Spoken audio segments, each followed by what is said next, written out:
오늘의 미사 2021년 12월 31일 금요일.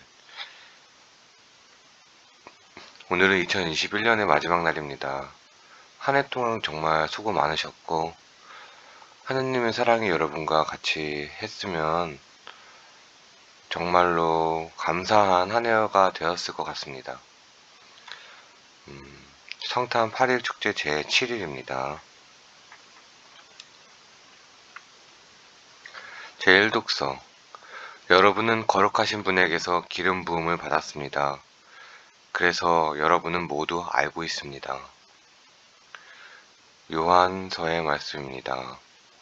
자녀 여러분, 지금이 마지막 때입니다.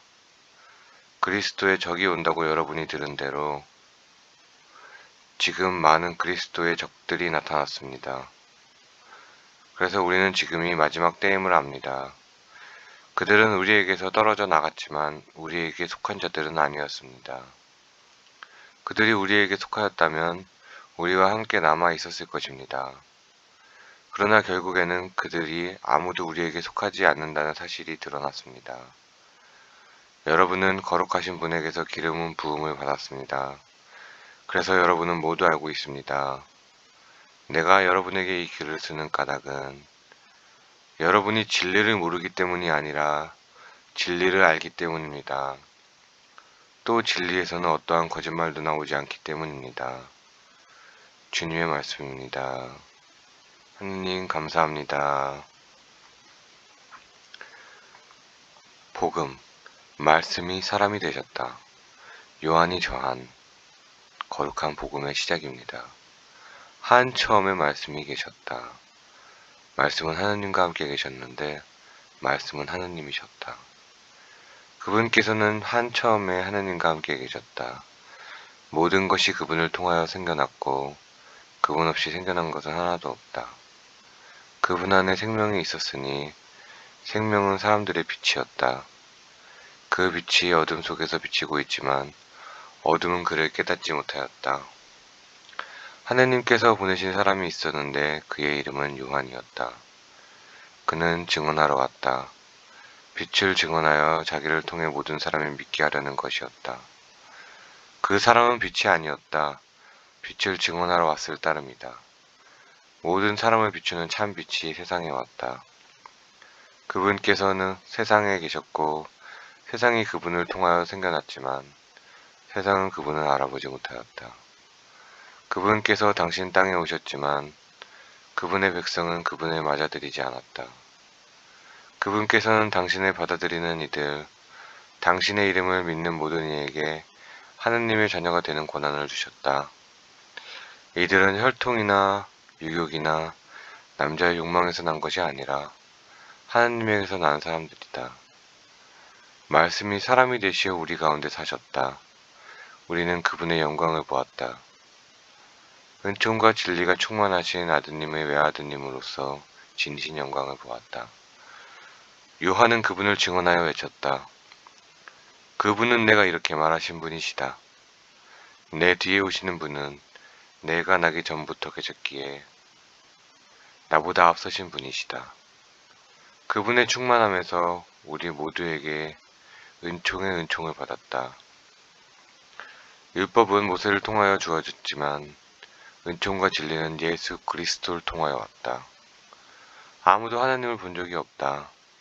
아버지와 가장 가까우신 외아드님, 하느님이신 그분께서 알려주셨다. 주님의 말씀입니다. 그리스도님 참여합니다. 오늘의 묵상. 여행을 하기로 하였습니다. 장소를 정하고 비행기표를 사고 잠은 어디서 잘지 먹는 것은 어떻게 해야 할지 꼭 찾아보아야 할 곳은 어디인지 계획을 세웠습니다. 3박 4일의 여행을 알차고 의미있게 만들려고 말입니다. 만일 여러분에게 일주일의 휴가와 휴가비가 주어진다면 어떡하겠습니까? 아마도 계획을 열심히 세워 의미있는 시간이 되도록 할 것입니다. 만일 한 달이 주어진다면 한 달의 계획도 세울 것입니다. 만일 1년이 주어진다면 100년이 주어지면 어떡하시겠습니까? 저는 묻고 싶습니다. 여러분은 인생에 대한 계획이 있으십니까? 제 인생의 계획이자 목표는 하느님과 일치를 이루는 것, 하느님과 하나 되는 것입니다. 인간은 태어나서 병들고 늙고 죽습니다. 그렇게 변하는 인생의 길에서 제가 찾은 별은 하느님입니다. 살아계시고 사랑이시며 나를 사랑하시는 하느님. 그 하느님을 닮고자 하는 것이 제 인생의 목표입니다. 그런데 하느님을 닮은 사람, 곧 성인이 되고자 하는 것의 참 의미를 베네딕토 16세 교황님의 글을 통하여 깨닫게 되었습니다. 거룩한 사람이 되고자 하는 이는 반드시 다른 이를 위해 존재해야 한다는 것입니다. 거룩하게 하다라는 것은 무엇을 뜻합니까? 본래 하느님만이 거룩하시다는 사실을 우선 상기해야 합니다. 거룩하게 한다는 것은 한 인격이나 물건을 하느님의 소유가 되도록 옮기는 것을 의미합니다. 여기에 두 가지 서로 보완하는 측면이 있습니다. 한편으로 하느님께 완전히 봉헌하기 위해서는 평범한 것에 따로 내어 구분하고 인간의 사적인 영역에서 따로 떼어 놓는 것입니다. 다른 한편으로 하느님의 영역으로서 이 넘겨줌에서는 보냄, 곧 파견의 의미가 있습니다. 하나님께 바쳐졌기에 성별된 현실, 성화된 인격은 다른 이들을 위하여 존재합니다. 다른 이들에게 바쳐집니다. 하느님께 바쳐드린다는 것은 자기 자신이 아니라 모두를 위하여 존재한다는 것을 의미합니다. 서처의 바오로 신부님의 오늘의 묵상이었습니다. 여러분, 오늘 참 묵상이 좋죠. 제가 생각하는 걸 누가 또 다 사람들이 생각을 하고 있네요. 신부님이죠. 오늘은 마지막 날이니까 한번 제 생각을 오늘 하나님을 저에게 주신 하나님한테 감사하면서 한번 말씀 한번 보겠습니다. 그리스도의 적이 뭐죠? 그리스도는 누구죠? 사랑이죠. 미움, 시기, 질투 이런 그리스도의 적이 나타났었죠.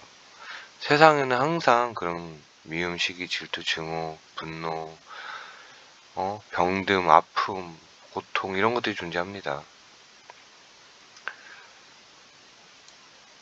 근데 우리는 하나님한테 세례를 받았죠.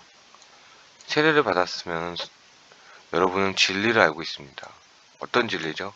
하나님은 사랑이고 우리는 그 사랑을 실천해야 된다는 진리죠.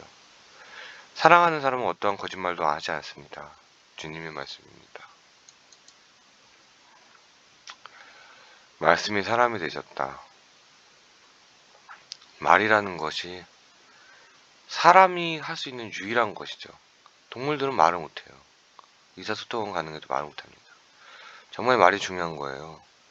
이 말로 인해서 모든 것이 생겨나죠.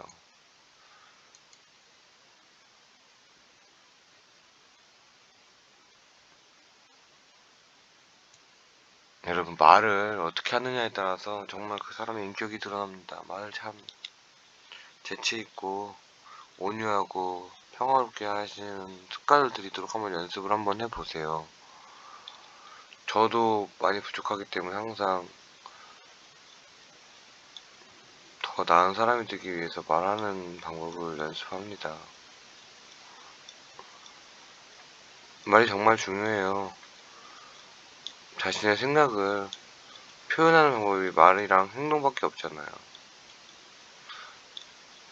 글을 쓰는 행동 또는 말 또는 그게 두 개이기 때문에 사람은 생각하는 대로 살죠. 여러분은 여행 계획을 한 적이 있나요? 정말 열심히 계획을 하는데 여러분에게 진짜 100년이 주어지면 어떡하시겠습니까? 100년이라는 이 짧은 생활. 사람이 왜 태어나서 100년 정도 하느님과 이별에 있다 다시 돌아갔냐면 하느님의 사랑을 더 열심히 사랑하기 위해서인 것 같아요.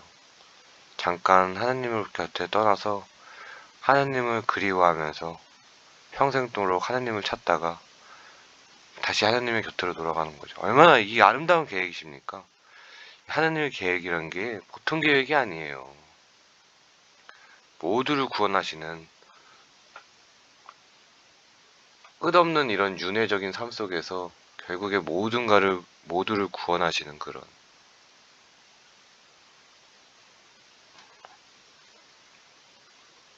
여러분, 하나님의 여러분의 모든 구원 계획을 믿습니까? 저는 확신합니다. 여러분, 너무 힘들어도 희망을 포기하지 말고 주어진 삶 속에서 하나님께 감사하면서 버티시면 됩니다. 고통스럽죠? 함부로 이런 말을 하면 되지 않지만 고통은 어떻게 보면 축복이에요. 이겨낼 수만 있으면 본인을 더 강화시켜 줄 거예요. 우리가 못 이겨내는 고통들도 많이 있죠. 그런 고통, 악으로부터 우리를 구할 수 있도록 하나님께 매일 기도하셔야 됩니다. 너무 크나큰 아픔, 너무 크나큰 고통은 제가 감당하지 못할 정도의 아픔은 좀 하나님께서 덜어주시면 정말 감사할 것 같습니다. 이렇게. 여러분, 올 한 해가 끝나고 내년에도 항상 하나님의 사랑 안에서 여러분이 더욱더 하나님과 하나 될 수 있는, 하나님을 닮아갈 수 있고 이웃을 사랑할 수 있는 그런 사람으로 여러분이 남아있기를 항상 기도하겠습니다. 성부와 성자와 성령의 이름으로 아멘.